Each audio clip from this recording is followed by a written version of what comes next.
থেকে রক্ষা করার জন্য তারা যাতে এগিয়ে আসেন।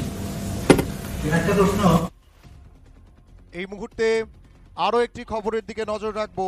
৭ রামনগরে সিপিআইএম প্রার্থীর নাম, ৭ রামনগরের উপনির্বাচনের জন্য বাম প্রার্থীর নাম ইতিমধ্যেই ঘোষণা হয়ে গেছে। আপনাদের জানিয়ে রাখছি ৭ রামনগরে লড়াই করবেন।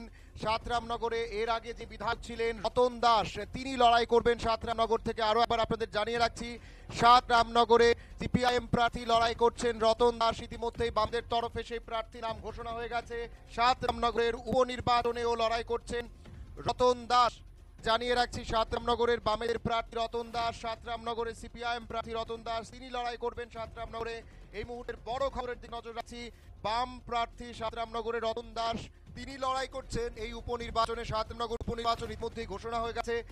সাংবাদিক সম্মেলন করে সরাসরি সেই নাম ঘোষণা করছেন জিতেন্দ্র চৌধুরী। আপনাকে জানিয়ে রাখছি একদিকে যখন পূর্ব ত্রিপুরার জন্য রাজেন্দ্র রিয়াং লড়াই করছেন বাম কংগ্রেস ভোটের প্রার্থী, ঠিক অন্যদিকে ৭ রামনগরের সিপিআইএম প্রার্থী রতন দাসকে করা হলো। রতন দাস এর আগেও বিধায়ক ছিলেন রামনগরের, ওনাকেই পুনরায় ওনার উপরে আস্থা রাখলো বামেরা।